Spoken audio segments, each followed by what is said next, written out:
the world watched in alarm as a crisis erupted on NATO's eastern border.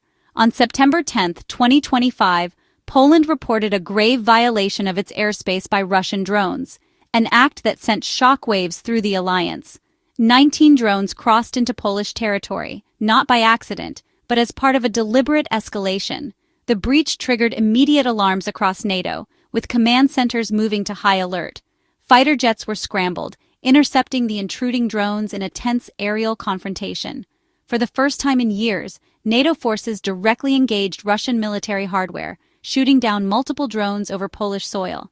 The incident marked a dangerous new phase, with the alliance signaling it would not tolerate further aggression. Emergency meetings were convened in Brussels, as leaders weighed military and diplomatic options. Poland, feeling the threat at its doorstep, called for collective action under Article 4 of the NATO treaty. As the world watched, the alliance stood at a crossroads, uncertain if this was the beginning of a wider conflict or the moment diplomacy would prevail.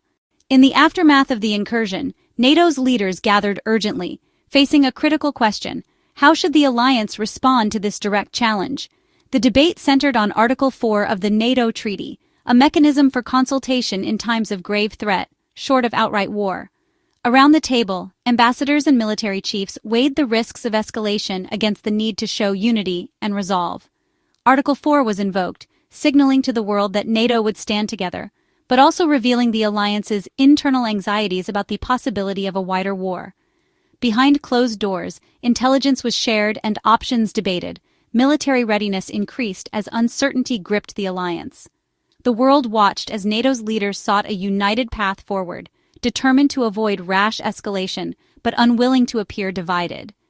The alliance's strength lies in its solidarity, but the crisis exposed deep fears about how quickly the conflict could spiral beyond control.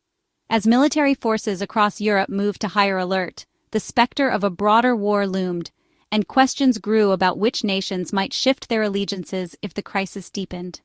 In these tense hours, NATO's unity was both its shield and its test, as the world braced for the next move in an unpredictable global standoff.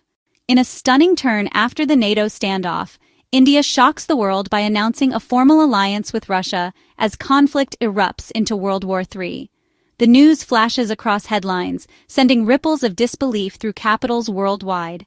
Indian and Russian leaders meet in emergency summits, their images broadcast globally as military parades roll through Moscow and New Delhi. The alliance forms at lightning speed, redrawing the map of global power. Across newsrooms, analysts scramble to interpret the seismic shift. Maps light up with new alliances as countries rush to declare their loyalties, and the world's security order is thrown into chaos.